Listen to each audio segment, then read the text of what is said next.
औज़ु बिल्लाहि मिनश शैतानिर रजीम बिस्मिल्लाहिर्रहमानिर्रहीम अस्सलामु अलैकुम रहमतुल्लाहि व बरकातुहू।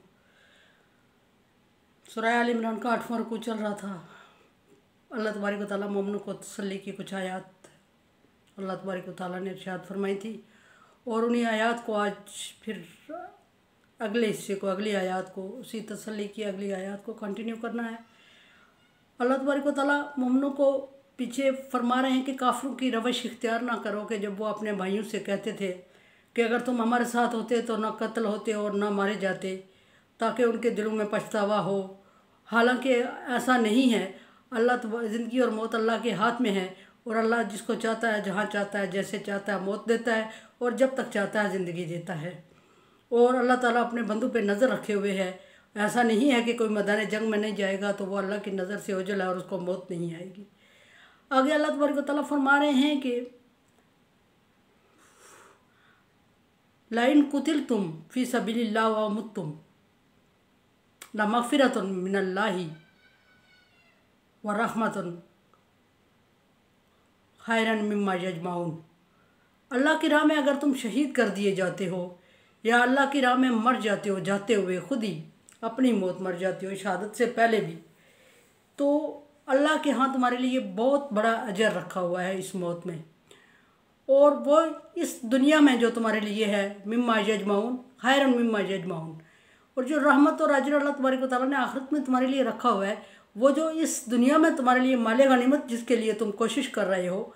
ओहद के मुसलमानों के हाथों से माले गनीमत निकल गया था जंग के बाद, वो बहुत डिसार्ट थे।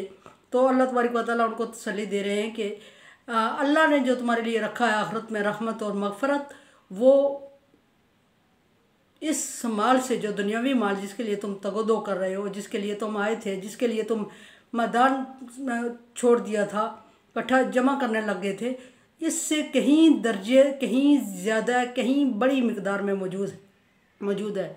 लेकिन तुम्हें उसकी समझ नहीं है और तुम दुनिया को ही सब कुछ समझ बैठे हो। फिर फरमाया अल्लाह ताला ने दोबारा कि लाइन कुतिलतुम औ मुत्तुम, अगर तुम कत्ल किए जाते हो या तुम खुद ही मर जाते हो, इलल्लाहि तुहशरून, दोनों सूरतों में तुम्हें अल्लाह के सामने जवाबदेह होना है। दोनों सूरतों में अल्लाह तबारक व तआला के सामने पेश होगे। खुद मर जाते हो या फी सबिलिल्लाह जिहाद के लिए जाते हुए अपनी मौत, तबई मौत मर जाते हो, तो भी तुम अजर के मुस्तहिक हो जाओगे और तो भी तुम अल्लाह के यहाँ बहुत बड़ा दर्जा पाओगे। लेकिन अगर मैदान जंग में शहीद हो जाते हो तो उसका तो बहुत बड़ा मकाम है। फिर आगे अल्लाह तबारक व तआला मोमिनों को ये तसल्ली देते हुए कि हर सूरत में जाना तुमने, इलल्लाहि तुहशरून, तुम्हें अल्लाह के सामने पेश तो हर सूरत में होना है। और पेश होना है तो क्या ज़रूरी है कि कमज़ोर सी मौत लेके मरे और अल्लाह के सामने पेश हो जाए। बड़ी अच्छी और रुतबे वाली, जिसको अल्लाह तबारक व तआला ने शहीद की मौत को फरमाया, वो मौत लेके मरे, और वो मौत हो और वो शहादत हो और वो रुतबा हो, वो मकाम हो और अल्लाह के सामने हाज़िर हो, तो वो ज़्यादा अच्छा है या एक आम मौत जो बिस्तर पे हो गई वो ज़्यादा अच्छी है। अल्लाह फरमा रहा है कि दोनों सूरतों में अल्लाह के सामने तो तुमने जाना है। ये नहीं है कि तुम इस तरह मर गए तो अल्लाह के सामने पेश नहीं होगे, मैदान जंग में शहादत हो गई तो अल्लाह के सामने जाना पड़ेगा, ऐसा मुमकिन नहीं है। हर सूरत में जाना अल्लाह की तरफ ही है। यहाँ पर अल्लाह ताला ने उस टॉपिक को क्लोज़ किया जो कि मोमिनों को तसल्ली दी अल्लाह तबारक व तआला ने, क्योंकि मोमिन बहुत डिसार्ट थे। फिर ये भी हुआ था कि अल्लाह तबारक व तआला ने नबी सल्लल्लाहु अलैहि वसल्लम से फरमा दिया था कि अल्लाह तबारक व तआला ने उन्हें माफ़ कर दिया है, और अल्लाह ने माफ़ कर दिया, अल्लाह माफ़ करने वाला और बुर्दबार है। तो इससे नबी सल्लल्लाहु अलैहि वसल्लम को एक वार्निंग मिली थी कि आप भी इनको माफ़ कर दें, आप इनको माफ़ कर दें। इस पे नबी सल्लल्लाहु अलैहि वसल्लम भी बहुत दिल बर्दाश्ता थे और ये कह रहे थे, सोच रहे थे दिल में कि इन्होंने मेरी बात नहीं मानी और मेरी बात के ख़िलाफ़ काम करके ख़ुद भी नुकसान उठाया और मेरा भी नुकसान किया, और उसके बाद अब ये गिले शिकवे करके अल्लाह तबारक व तआला के सामने रो धो के और मुझे और डिसार्ट कर रहे हैं। तो नबी सल्लल्लाहु अलैहि वसल्लम कुछ परेशान थे।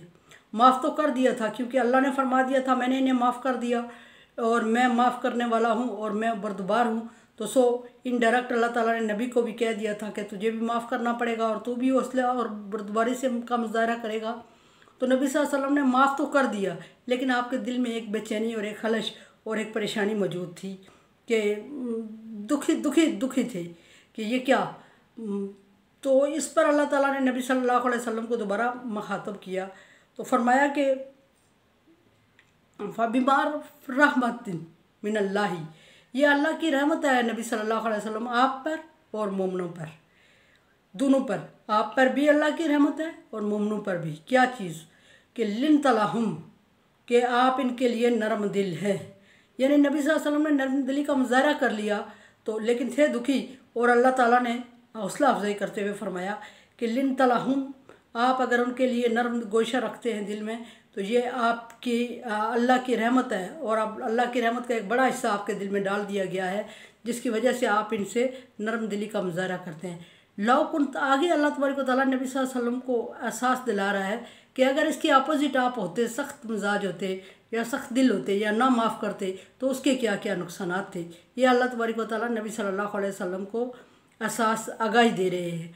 अल्लाह तबारक व तआला फरमा रहे हैं कि लौकुन तफज़्ज़न गलीज़ल क़ल्ब, अगर आप तुंदखू सख्त मजाज और सख्त दिल होते, लन फज़्ज़ु मिन खौलिका, तो लोग आपके इर्द गिर्द से भाग जाते, कोई भी आपके इर्द गिर्द ना रहता, कोई भी आपका इज़्ज़त एहतराम ना करता। ये इतना बड़ा जमगट्टा जो लगा हुआ है ये कभी भी ना लगा रहता। फ़ाफ़ अन्हुम, तो फिर आप उनको माफ़ कर दें, वस्तग़फिर लहुम, और सिर्फ माफ़ ही ना करें बल्कि अल्लाह से बख्शिश मांगे इनके लिए। अब ये कि अल्लाह तबारक व तआला पीछे फरमा रहा है कि मैंने इन्हें माफ़ कर दिया, आगे नबी सल्लल्लाहु अलैहि वसल्लम से फरमा रहा है कि आप अल्लाह से इनके लिए बख्शिश मांगे, खुद भी माफ़ करें और अल्लाह से भी बख्शिश मांगे। ये क्या वजह हुई, ये समझ आने वाली बात है कि अल्लाह तबारक व तआला ने फरमाया कि पीछे जो अल्लाह तबारक व तआला ने माफ़ किया था वो अपने हक तलफ़ी माफ़ कर दी थी, और आगे जो अभी नबी सल्लल्लाहु अलैहि वसल्लम को फरमा रहा है कि वस्तग़फिर लहुम, इनके लिए बख्शिश मांगो, ये वो बख्शिश मांगने का हुक्म दे रहे हैं अल्लाह तबारक व तआला जो नबी सल्लल्लाहु अलैहि वसल्लम की हक तलफ़ी हुई सहाबाए किराम से, कि नबी सल्लल्लाहु अलैहि वसल्लम ने उन्हें एक मोर्चों पे, एक रास्तों पे मुतय्यन किया और उन्होंने नबी सल्लल्लाहु अलैहि वसल्लम की हुक्म अदोली करते हुए मैदान में उतराए और मालिक गनीमत पर झपट पड़े, और नबी सल्लल्लाहु अलैहि वसल्लम बुलाते रहे और कोई नहीं आया। ये नबी की हक तलफ़ी है।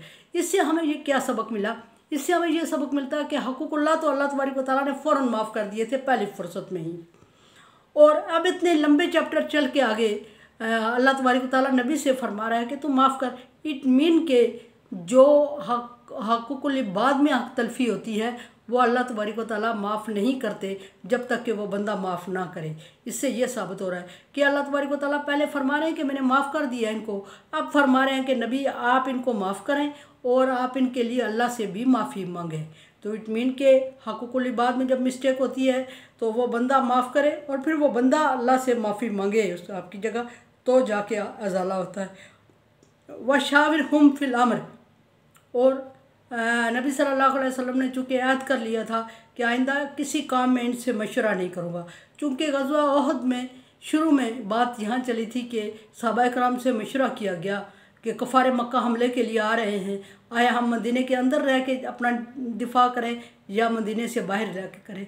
कुछ लोगों ने मदीने से बाहर रह के करने का मशवरा दिया, कुछ ने अंदर रह के करने का मशवरा दिया। अब्दुल्ला बिन उबई जो कि उस वक्त मुनाफिक थे, मुनाफिकीन के सरदार थे, उन्होंने मशवरा दिया कि मदीने के अंदर रह के दिफा किया जाए। उसका मशवरा किसी वजह से नहीं माना गया, बड़े सहाबाए किराम ने उसके अपोजिट मशवरा दिया। तो उन्होंने एक ग्रुप बना लिया और वो ग्रुप जो मैदान में पहुंचा तो जंग शुरू होने से पहले ही साजबाज करके साइड पे हो गया था। जब साइड पे हो गया था तो नबी सल्लल्लाहु अलैहि वसल्लम इससे भी दिल बर्दाश्त थे, और जब जो मुसलमानों ने मैदान जंग में कर दिखाया, भाग गए और नबी के हुक्म की अदुली की और मैदान में माल जमा करने के लिए जमा हो गए, और इससे भी नबी सल्लल्लाहु अलैहि वसल्लम बहुत डिसहार्ट होते हैं। तो अभी तक आप दुखी हैं और अल्लाह तबारक व तआला पीछे कह चुके हैं कि मैं माफ़ करने वाला हूँ, तो फिर आपको आप भी परेशान हैं। फिर अल्लाह तबारक व तआला फरमा रहे हैं कि मैं बुर्दबार हौसले वाला हूँ।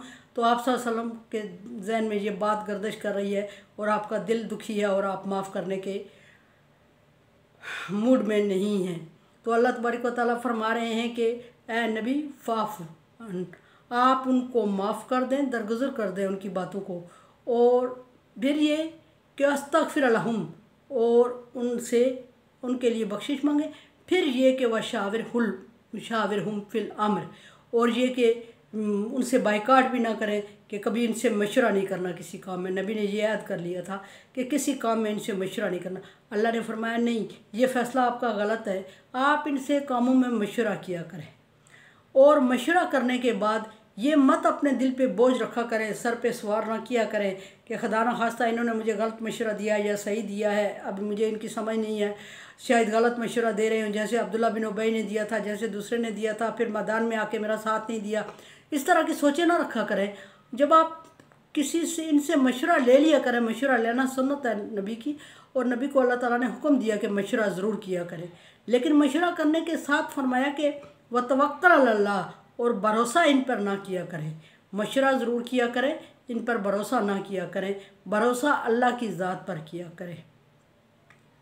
जब अल्लाह की ज़ात पर भरोसा करेंगे तो आप नफ़े नुकसान का मालिक अल्लाह की ज़ात होगी। मशवरा इनसे करें, भरोसा अल्लाह की ज़ात पे करें।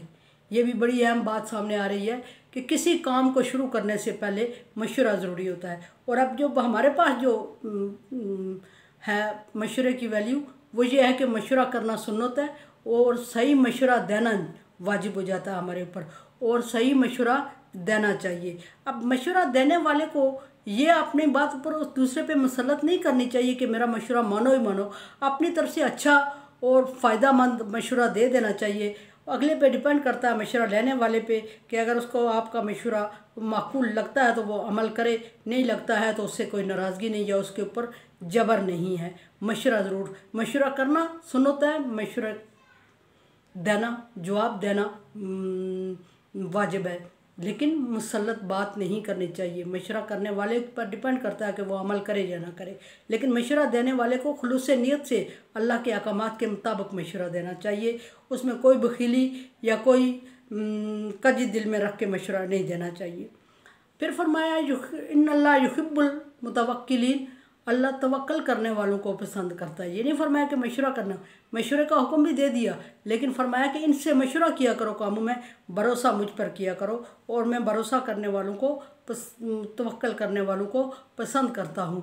और जब अल्लाह का पसंदीदा हो जाता है कोई बंदा, तो फिर उसको अगर तकलीफ़ भी पहुँचती है अल्लाह की राह में, तो वो तकलीफ़ भी अल्लाह की राह में बहुत बड़ी अहमियत और बहुत बड़ा क्रेडिट होता है कि अल्लाह तबारक व तआला ने अपनी राह में अपने बंदे को तकलीफ़ दी। ये बिल्कुल ऐसा ही होता है जिस तरह के हम 10 बच्चे हैं किसी बाप के, और कोई भी नहीं पूछता, और एक उठाए उसको फिर रहा है, और एक ने उठा के उसको हज करवा दिया, और एक ने उठा के उसको सारी संभाल लिया। तो ये कितने बड़े क्रेडिट की बात होती है। ये एक मैं बाप की एग्जांपल कर रही हूँ, लेकिन अल्लाह है, अल्लाह ताला ने जिस बंदे को अपने लिए पसंद कर दिया, तो वो तवक्कल करने वालों को पसंद किया, वो इंसाफ करने वालों को पसंद किया। तो जब उसके पसंदीदा, अल्लाह क्रेडिट ये देता है भरोसा करने वालों को कि उनको पसंद करता है, अपनी पसंदीदा मखलूक में शामिल कर देता है।